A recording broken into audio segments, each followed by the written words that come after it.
Vamos a comenzar una pequeña sesión del análisis de vulnerabilidades de deserialización y lo va a hacer Juan Antonio, que ha terminado con nosotros segundo de ASIR, que le gusta bastante el tema de la seguridad, de la auditoría y del control un poco de los equipos, y que está preparándose bastante en este tema. Y bueno, pues el otro día lo vi y me pareció muy interesante pues una parte que ha hecho y que de alguna forma registra una parte general de todo lo que se estudia en Puente Europa, tanto base de datos como programación, como redes, como sistemas, y es conveniente, pues hombre, que nuestros alumnos sean conscientes de todo lo que le proporciona eso, pues también en el ámbito de la seguridad y la auditoría, que está tan de moda últimamente. Pues nada, lo primero, darte las gracias, Juan Antonio, y te dejo con el streaming, ¿vale? Que vamos a disfrutar bastante. Vale, pues como ha dicho Roberto, para realizar este tipo de cosas lo chulo es entender qué está ocurriendo a bajo nivel y a partir de ahí explotarlo, por así decirlo. Y en este seminario voy a explotar una vulnerabilidad de serialización insegura en Node.js. Y antes de pasar a cómo explotar esa vulnerabilidad y tal, hay que dejar tener unas bases bien puestas de qué queremos conseguir explotándola y también una de las herramientas que utilizaremos, que vamos a empezar por ahí. Una herramienta que se suele usar muchísimo en este campo es Netcat. Voy a cambiar la pantalla, ahí está. En Netcat es una herramienta que de manera muy sencilla y con una sintaxis muy simple te permite, digamos, abrirte puertos en tu máquina y también conectarte a equipos remotos a través de un puerto. Vamos a hacer algunas pruebas para que se vea más o menos cómo funciona. Aquí tengo dos terminales. Estoy en distintos directorios. Aquí estoy en el directorio víctima y aquí estoy en el directorio atacante. Vale, pues podemos ver, digamos, los argumentos de Netcat con el argumento H, que tiene unos cuantos. En este caso no nos interesa la sintaxis normal y también vamos a estar utilizando esta, el "-e", que si leemos por aquí nos dice que ejecuta un programa después de conectarse, y como también como nos dice aquí, dice que esto es peligroso y ahora veremos por qué.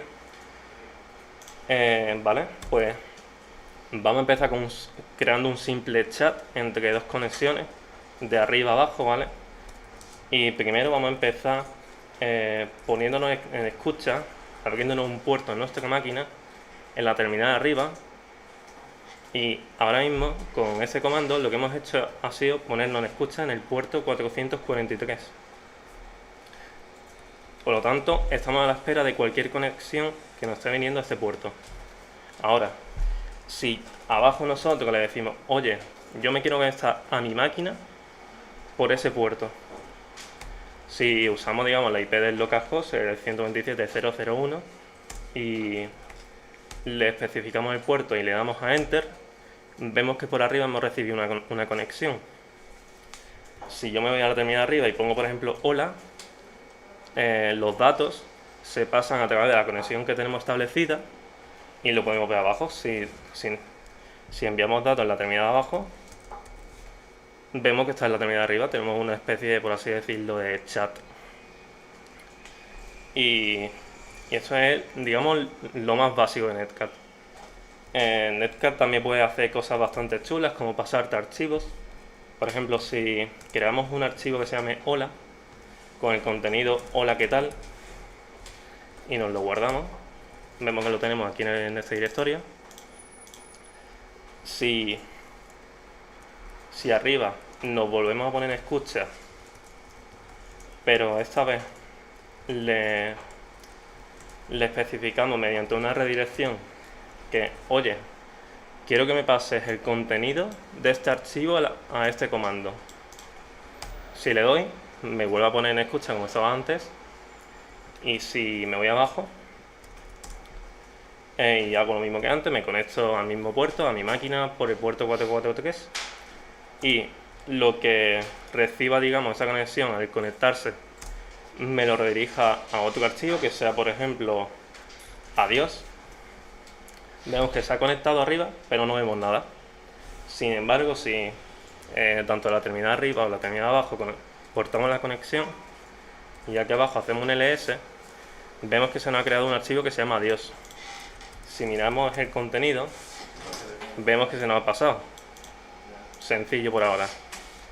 Vale, pues lo chulo de Netcat no es que te pase el archivo, o sea que también, sino que nosotros, por ejemplo, si nos ponemos en escucha, por ejemplo, me voy a poner en escucha en la terminal de atacante, ¿vale? Si me pongo en escucha, aquí lo chulo es que si yo mediante alguna forma consigo ejecutar comandos en la máquina víctima, yo puedo hacer una cosilla que es básicamente enviarme una sesión de terminal en la máquina víctima. Es decir, si hago lo mismo que antes, me quiero conectar a mi equipo por el puerto 443 y quiero usar el parámetro "-c" para enviarme una bin bash. Una base es, digamos, lo que estamos utilizando ahora. Si ejecuto esto, vemos que recibo una conexión por abajo y todo parece normal, pero sin embargo, si yo aquí abajo, en la máquina de atacante, por así decirlo, ejecuto un comando, vemos que estoy ejecutando comando. Voy a aumentar la fuente, el tamaño de la fuente, para que sea mejor. Ahí está. Y eso, desde arriba, desde la máquina víctima, me he enviado una pass a mi puerto que yo estoy en escucha como atacante.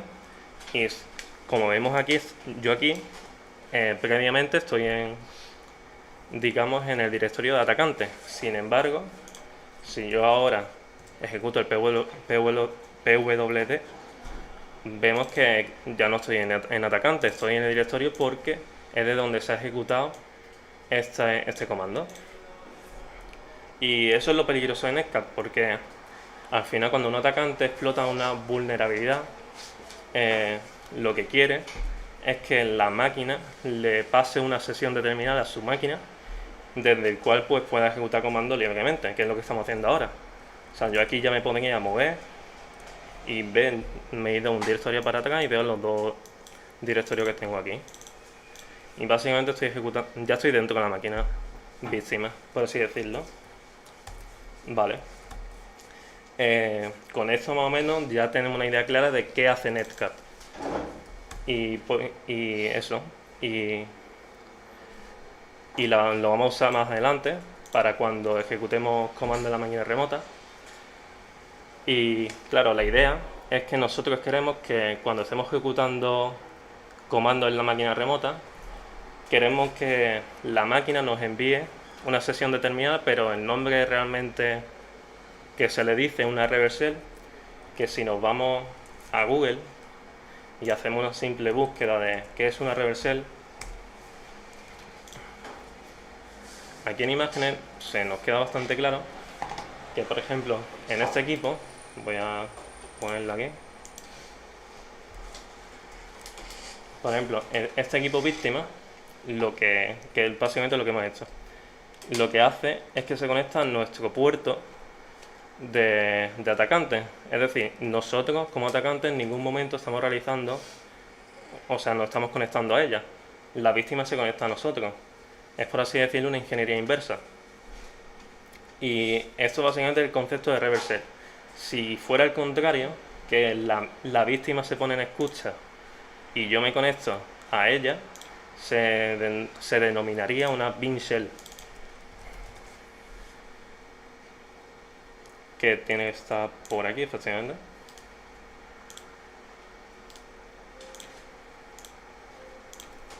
Un poco chico, pero vaya que se sobreentiende. La máquina víctima se pone en escucha y yo me conecto como atacante. Eso es una bin shell. yo me pongo en escucha y la máquina se conecta a mí. Es una reversal, que es lo que vamos a ver ahora. Vale, pues yo creo que más o menos ha quedado claro cómo se usa Netcat, para qué sirve y qué es una reversal, que al final es lo que queremos conseguir. Y claro, la idea cuando nosotros explotamos una máquina es conseguir RCE, que esto es Remote Command Execution, ejecución remota de comando. Una vez tenemos eso, ya prácticamente estamos casi dentro. Y esto es lo que queremos conseguir cuando explotamos una máquina. Vale, pues con esto ya más o menos hecho, vamos a proceder, voy a proceder básicamente a montarme localmente un Node.js para poder explotar la vulnerabilidad, que posteriormente lo vamos a ejecutar en una máquina real, pero ahora mismo lo vamos a hacer primero en local. Tengo por aquí una carpetita, que es donde lo vamos a ir haciendo todo. Tengo ahí la IP de la máquina que vamos a usar luego. Esto me lo voy a cargar ahora mismo. Vale, la idea es que si vosotros nunca habéis instalado Node.js, que es lo normal, de manera sencilla lo podéis instalar si os vais por aquí, que son mis apuntes, que luego os lo pasará seguramente Roberto. Si nunca habéis instalado Netcat, tendréis que ejecutar estos dos comandos, ¿vale? Este y este. Al ejecutar el primero puede que os salga un aviso de que es una versión antigua y tal, pero en este caso nosotros lo vamos a hacer con esta versión, que es la que tengo instalada. Y cuando ya lo habéis instalado, cada vez que queráis usar Node.js en tu equipo, si lo haces en una carpeta distinta cada vez, el único comando que vas a tener que instalar, o sea que ejecutar, es ese. Yo, como ya lo tengo instalado, simplemente ejecutaría este comando de aquí abajo, que es lo que vamos a hacer ahora en esta carpeta. Como vemos, solo ahora mismo tenemos el archivo en esta carpeta IP máquina. Si yo ejecuto npm install node serialize, se carga, puede que no salga aquí errores o warnings, mejor dicho, pero si hacemos un ls, ya se nos ha creado varios archivos aquí, que es lo necesario para poder ejecutar Node.js en nuestra máquina. Con esto listo, si me copia este comandito, que ahora explico en qué consiste una deserialización insegura.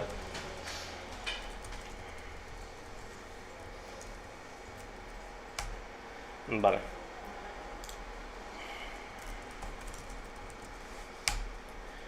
Una vulnerabilidad de serialización insegura ocurre cuando básicamente el servidor espera unos datos en cierto formato, y cuando el servidor recibe esos datos los pasa a otro formato que a él le gusta más, y si no filtra lo que nosotros como usuario, como cliente, le estamos metiendo, a la hora de deserializar los datos, es decir, en la última etapa ponerlo en el formato que el servidor quiere, ahí podemos inyectar un código malicioso y hacer que la máquina haga eventos que no debería de hacer. Esa es básicamente un poco la idea, que nosotros le mandamos los datos, pasa por el servidor los recibe, los deserializa, porque nosotros le hemos mandado los datos serializados, el servidor los recibe, los deserializa y ya está. Y ya se lo queda para lo que tenga que hacer. Vale, pues con esto, básicamente lo que me he copiado aquí anteriormente es un script que lo que hace es serializarte datos, porque Node.js, cuando quiere recibir datos, él espera un formato específico, que lo veremos ahora, para que lo pueda entender, básicamente. Así que me he copiado también otro script para simular la deserialización en mi equipo, aunque posteriormente cuando vayamos a ejecutar esto, o sea, cuando vayamos a hacer el ataque a la máquina real, el tema de la deserialización no nos interesa, o sea, este script no nos interesa, porque deserializarlo va a hacer el servidor, no nosotros, pero primero lo vamos a montar todo en local. Vale, tengo ahora mismo estos dos archivos, cat serialize y cat unserialize. Vamos a primero serialize, porque lo que nosotros queremos primero es serializar los datos para que Node.js lo pueda recibir y entenderlo, para posteriormente deserializarlo. Es decir, si nosotros nos abrimos este script, yo previamente aquí he definido las dos opciones que puedes hacer, nosotros vamos a hacer las dos, pero vamos a primero empezar por esta. Si yo me copio este comandito y me lo pego aquí en opciones, básicamente este comando lo que hace es ejecutarte a nivel de sistema un comando, el que tú le especifiques aquí, ¿vale? ¿Qué ocurre? Que si nosotros, por ejemplo, si nosotros como comando a ejecutar queremos que se ejecute, por ejemplo, ls, pues nosotros guardamos el archivo y para ejecutarlo, para ejecutar el script que serialice los datos, simplemente le ponemos node y el script, y como vemos aquí, obtenemos los datos serializados, que es como le gusta así. Este es el formato que digamos a Node.js le gusta recibir para posteriormente deserializarlo. Entonces, como vemos, yo aquí he puesto que ejecute un comando, pero no me lo ha ejecutado, simplemente me ha devuelto la cadena serializada, que es lo que debería de hacer. O sea, eso es, digamos, lo que debería de hacer legítimamente. Sin embargo, en su momento se descubrió que si tú aquí al final pones un doble paréntesis, ¿vale?, estás ocasionando lo que se llama un IFE. ¿Qué es esto? Que si básicamente pues nos vamos aquí al primer artículo, nos dice que un IFE es una función que se ejecuta tan pronto como se define. Es decir, que nosotros aquí estamos definiendo una función que lo que hace es ejecutar el comando, en este caso ls, a nivel de sistema. Claro, lo que hace el paréntesis es que en vez de tomarlo como un simple dato a serializarlo, lo que va a ocasionar es que se convierta en un IFE y lo ejecute. En fin, como vemos aquí, ya no me ha dado la data serializada como pone aquí arriba, sino que me ha ejecutado el comando ls. Y ahí es donde está más o menos la idea de la vulnerabilidad, que es lo que vamos a hacer posteriormente. Claro, nosotros con esto ya básicamente estamos ejecutando comandos, o sea, yo ya podría editar eso y estoy ejecutando comandos, o sea, fácilmente. ¿Qué pasa? Que esto a nosotros no nos interesa, porque a nosotros nos interesa mandar los datos serializados y que no se ejecute el comando al serializarlo, sino al deserializarlo. Es decir, si nosotros por ejemplo cogeríamos esto, o sea, le quitamos los paréntesis, ejecutamos el script que nos serializa los datos, y aquí tenemos los datos serializados. Nos lo copiamos y ahora nos vamos al otro script que hemos copiado antes, al de deserialización. Si nosotros aquí copiamos los datos serializados que tenemos, básicamente esto que está serializado, ahora mismo si lo ejecutamos nos va a dar un error, porque si vas a hacer esto en local, cuando digamos pongas la data serializada, tienes que escapar las comillas. Es decir, tú te vas al payload Y aquí, por ejemplo, se usan comillas simples. Lo escapas. Lo escapas. Aquí de nuevo lo escapas. Y aquí lo escapas. Vale. Ahora sí, lo ejecutamos. Antes nos ha dado un error. Ahora sí lo hacemos de nuevo. No nos sale nada. ¿Qué significa esto? Que Node.js ha recibido, digamos, la data serializada que le hemos especificado y lo ha deserializado y simplemente, o sea, como no sale ningún error, lo ha deserializado con éxito. ¿Qué ocurre? Que como hemos conseguido antes hemos, digamos, mediante un doble paréntesis, hemos causado un if y hemos hecho que en vez de que nos devuelva, bueno, en vez de que se serialice la data, hemos conseguido que se ejecute. Pues la idea aquí es la misma. O sea, si nosotros ahora en este archivito nos vamos al final y le ponemos aquí un doble paréntesis, de nuevo, a la hora de serializarlo, lo va a tomar como un if, es decir, una función que tan pronto se define se ejecuta, y si hacemos lo mismo, vemos que estamos ejecutando comando, que esto es realmente lo que nos interesa. A nosotros nos interesa, a la hora de explotarlo en una máquina real, mandar la data serializada y que el servidor, cuando lo reciba, ejecute el comando. Vale. Pues básicamente, ¿qué pasa con esto? Que ahora mismo nosotros estamos ejecutando un comando muy simple. O sea, estamos ejecutando un ls.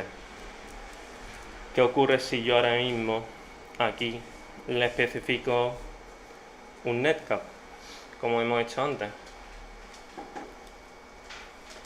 En C le especificamos nuestro IP local, le especificamos el puerto y le decimos, oye, mándame una bin bash.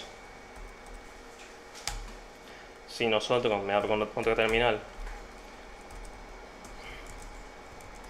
y me pongo en escucha por ese puerto, al ejecutarlo vemos que recibimos una conexión por abajo. Si vemos, vamos a comprobar si tenemos, digamos, una bash, una sesión de terminal. Vemos que sí. Esto es porque lo que hemos dicho, al poner el paréntesis, bueno, esa es la vulnerabilidad. Hemos conseguido que tan pronto se defina la función de ejecutar comandos a nivel del sistema, en vez de simplemente de serializarlo, hemos hecho que el Node.js ejecute la función. Pues la peligrosidad de esto está aquí, que en vez de que nosotros, por así decirlo, ejecutemos un simple comando como puede ser un ls, con esto, si enviamos una data serializada que lo que hace es enviarnos una reverse shell, como he explicado antes, pues básicamente aquí ya estaremos en la máquina remota. O sea, aquí por ejemplo estoy en el directorio home de mi usuario, sin embargo, si hago un pwd, ya no estoy en el directorio home, estoy en el directorio de donde se ha ejecutado esto. Claro, si esto lo hacemos en una máquina remota, no solo cambiaremos de usuario, de directorio, sino que cambiaremos de equipo. Estaremos en esa máquina víctima. Vale, pues con esto vamos a irnos a un entorno real, que básicamente tengo aquí la IP.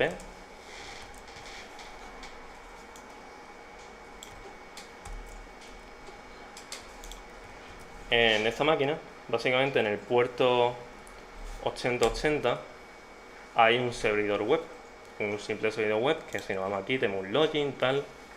Esto ahora mismo parece simple, un simple servidor web, una web. ¿Qué ocurre? Que, bueno, yo porque sé cómo explotarlo, porque yo ya lo he hecho previamente. Si no, antes tendría que hacer una previa enumeración de qué posibles vulnerabilidades puede tener, tal. Vale, pues la idea es que este servidor web, cuando digamos actualizamos, ahora os explico qué es esto.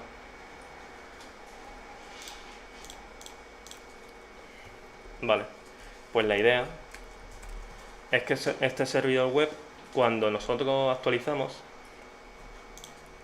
está mandando una cookie de sesión que digamos, esa cookie de sesión la recibe posteriormente el servidor. Vale, un segundo, ok, le faltan los 180.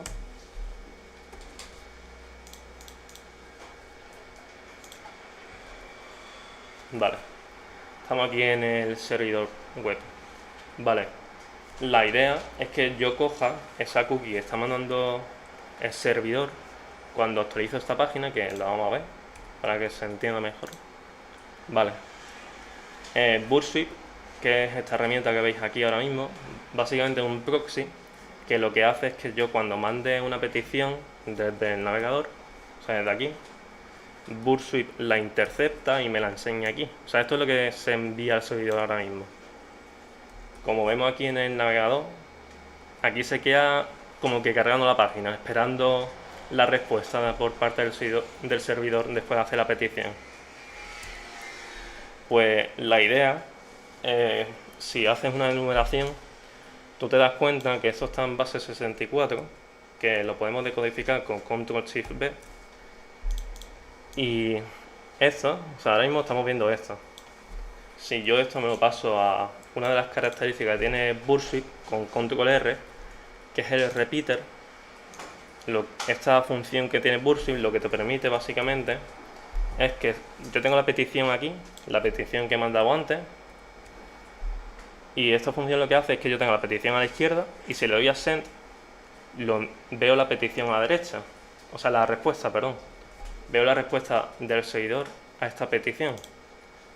¿Qué ocurre? Que esto es bastante cómodo para ver si lo que estás ejecutando está haciendo algo en la parte del servidor o no. Vale. Pues la idea entonces es que yo me doy cuenta que el servidor, cuando yo simplemente estoy aquí en la página principal y actualizo, el servidor está mandando una cookie en base 64 que tiene, digamos, este formato: username, guest y esto. Como hemos visto antes, al mandar esta petición, ¿vale? La mandamos en base 64.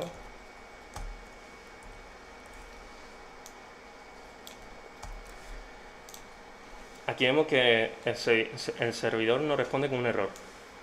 Si nos ponemos a analizar el error que nos está saltando al enviar esto, vemos que pone aquí una función de un serialize, es decir, nosotros como atacante, al ver esta respuesta por parte del servidor, nos podemos imaginar que está usando la misma función que nosotros estábamos usando aquí. Es decir, nosotros tenemos aquí un serialize. Y si nos vamos aquí, vemos que lo está usando también. Es decir, que lo que nosotros nos hemos montado en local, podemos pensar que es lo que el servidor está haciendo aquí también, que es lo mismo. Pues la idea entonces es recrear lo que hemos hecho en local, pero aquí. Claro, nosotros, esto es una hipótesis, o sea, no sabemos si puede funcionar o no. La idea es que, digamos, comprobemos mediante algún comando, por ejemplo una petición HTTP a un servidor que tengamos nosotros, que es lo que vamos a hacer si estamos ejecutando comandos en la máquina víctima. Es decir, si yo me copio esto y le pongo, oye, en vez de un ls, quiero que me haga un curl, que este comando lo que hace básicamente una petición HTTP a la dirección que tú le digas. Es decir, yo quiero que me hagas un curl, una petición get a mi equipo, que la IP está aquí abajo, se ve un poco pequeña, pero bueno, la 10, 11, 33, 25, y quiero que me solicites un archivo que no existe. Es decir, porque a mí no me interesa que coja un archivo que exista, a mí solo me interesa ver si me hace la petición o no. Vale, esto digamos es la función, pero yo lo quiero serializado. Es decir, yo tengo ahí ya la función definida y digo, oye, pues dame esta data serializada, porque es como lo espera el servidor. Si yo me copio esto, básicamente, y me voy al Burp Suite, Burp Suite tiene otra herramienta, que si tú te copias aquí lo que hemos hecho ahí, y Burp Suite te permite, el decoder, que es lo que se llama esa parte, te permite, digamos, encodear esto en lo que tú quieras. Como el servidor espera un base 64, básicamente pues nosotros le copiaremos esto de aquí abajo. ¿Qué pasa? Que si nosotros le enviamos esto, no va a hacer nada. ¿Por qué? Pues porque no le hemos puesto el doble paréntesis, que es lo que hace que cause un IFE, lo de que la función tan pronto se defina se ejecute. Si nosotros nos copiamos esto, que es lo mismo de arriba pero en base 64, nos vamos a repeater, que es donde tenemos aquí la petición de antes, y lo sustituimos, y aquí nos montamos con Python un simple servidor web. Si nosotros enviamos esto, en principio aquí vemos que estamos ejecutando comandos, porque vemos que hemos recibido una petición get intentando, digamos, conseguir este archivo. O sea, este archivo no existe, que es lo que básicamente le estamos definiendo aquí. Le estamos diciendo, oye, hazme una petición get a esta IP, que es la mía, y píllame este archivo que no existe. Pues nosotros, al enviar la petición con eso en la parte de la cookie, que es donde está la vulnerabilidad en este caso, no tiene por qué ser ahí, vemos que estamos ejecutando comandos. Pues con esto, pues básicamente ya le dice, vale, estoy ejecutando comandos, quiero que la máquina me mande una sesión de terminal a mi equipo para ya estar dentro de la máquina. Pues para eso nos vamos a ir un momento a GitHub, porque hay un script que básicamente nos hace lo que queremos, o sea, nos hace una reversal para Node.js. Como vemos, tenemos aquí el archivo, nos lo vamos a descargar, le damos a RAW, nos copiamos el link y aquí arriba pues nos lo descargamos con wget. Vemos ahí que se nos ha descargado, y aquí vemos el archivo.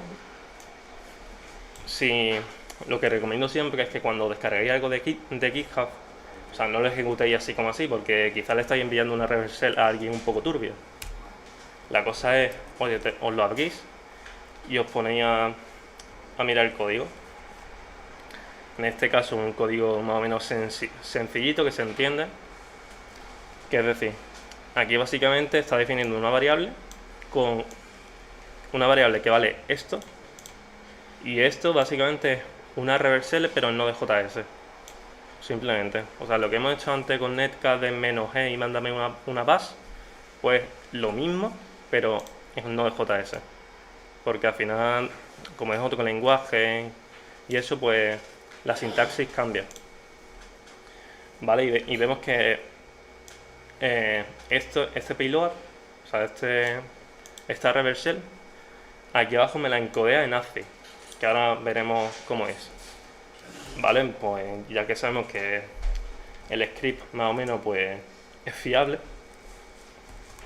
si nosotros intentamos ejecutar esto, me dice, oye, el uso es, ejecútame el script, un espacio, el lhost, que básicamente es la IP de mi equipo, y lport, que básicamente es el puerto al que quiero que te conectes. Si le hacemos caso y aquí digo, oye, pues quiero o sea, mi IP es la 11.10.11.33.25 por el puerto 443, que es lo que nos pide aquí. O sea, nos dice que el script se ejecuta así. Si le damos al enter, nos genera aquí un pedazo de string, que tú la primera vez que ves esto dices, ¿esto qué es? Vale, pues de manera sencilla vamos a ver qué es lo que hemos dicho antes. dentro del script. Si por ejemplo yo me voy a la página de ASCII,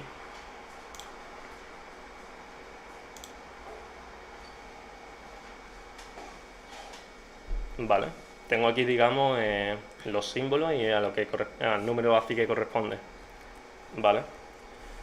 Si yo cojo, me hago aquí una terminal, me voy aquí al directorio que estaba antes y le hago un cat a Node.js shell, que es el script que hemos ejecutado. Si nos damos cuenta, en la variable empieza por un salto de línea y una V y luego una A. Y aquí los números empiezan por 10, 118 y 97. Nosotros nos vamos a centrar en estos dos, para que veamos que es lo mismo. O sea, 118, si nos vamos aquí a la tabla ASCII y buscamos el 118, básicamente vemos que es una V. Primera letra de aquí, una V. Luego, 97. Nos vamos por aquí,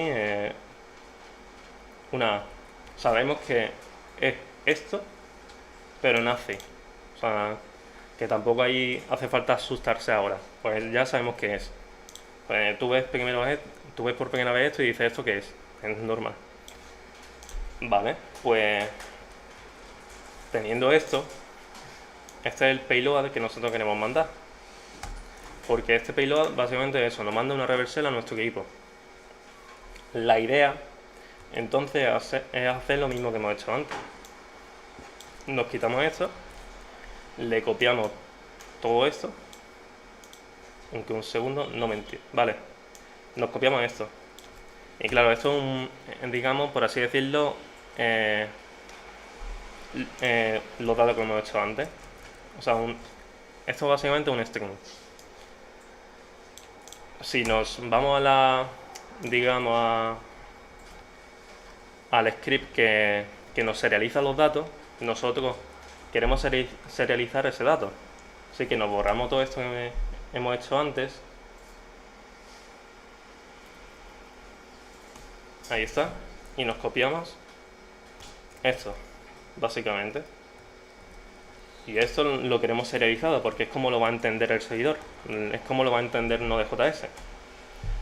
Si lo ejecutamos, básicamente aquí obtenemos lo mismo que tenemos arriba, pero serializado. Vale. Pues la idea es copiarnos esto y ahora sí, irnos a Burp Suite, nos borramos todo y nos copiamos todo esto que nos hemos pillado. Todo esto que nos hemos copiado aquí. La idea con Burp Suite, entonces, ya tenemos el base 64 aquí, nos lo copiamos y entonces lo que queremos hacer es hacer lo mismo que antes. Tenemos aquí la petición ya preparada para enviarla cuantas veces queramos, copiamos todo, que es un montón, pero no pasa nada, y aquí si nosotros nos ponemos en escucha por el puerto 443, que es lo que le hemos definido en el script de antes, y cogemos y mandamos eso, aquí vemos que nos da un 304 y en principio, si todo va bien, vale, falta una cosilla. No funciona porque nosotros aquí, o sea, tenemos la data serializada, pero no le hemos dicho que cause un IFE. Es decir, el servidor lo que ha hecho ahora mismo ha sido recibir los datos y simplemente pues se lo ha quedado. Lo ha deserializado y ya está. No ha hecho nada más, no lo ha ejecutado porque no le hemos puesto la vulnerabilidad, que es el doble paréntesis. Si ahora nos copiamos esto y nos vamos de nuevo a repeater y lo sustituimos por todo esto, aquí antes no hemos recibido nada, es normal. Sin embargo, si yo ahora envío esto, en principio debería yo aquí recibir una reversal. Si todo va bien. De todas formas voy a comprobar que todo esté bien, que no falte nada. ¿Ves? Mira, aquí. Hemos recibido una reversal por parte del equipo. Juan ahí. Ahora mismo soy www porque es el usuario que está corriendo el servidor web. Si hago un ifconfig, bueno, en esta máquina no está. Si hago un IP address, vemos que estoy en la máquina 10.10.39.19. Y si yo me hago un IP address en mi máquina, en otro terminal, vemos que mi máquina es la 10.11.33.25. Es decir, tengo ahora mismo una terminal con una sesión en la máquina víctima. Y básicamente ya se podría decir que estoy dentro de la máquina víctima porque he explotado una vulnerabilidad de serialización insegura. ¿Ve? Aquí ya básicamente estoy en la máquina víctima. Y nada, o sea, acabamos de hacer, digamos, el proceso de intrusión. Y ahora lo que quedaría, que no lo vamos a hacer ahora, pero es, digamos, una escala de privilegios con la idea de que nosotros partimos del usuario www, como vemos aquí, pues la idea ya sería convertirnos en root, en la máquina, en administradores. Y básicamente esto es todo, o sea, acabamos de explotar una vulnerabilidad de serialización insegura en Node.js. Bueno, pues hasta aquí cómo se ha hecho el análisis del código, de la vulnerabilidad, cómo se ha hecho la consola para hacer la conexión reversa hacia la otra máquina y quedando claro la importancia de ese conjunto de módulos que he dicho antes que se imparten en Puente Europa y que ese conjunto de módulos en sí al final llevan a decantarte sobre una cosa y otra y en este caso pues hemos hecho el de seguridad. Pues nada, hasta aquí la transmisión, muchísimas gracias a todos, muchísimas gracias a todas y nos vemos en la siguiente, ¿de acuerdo? Gracias.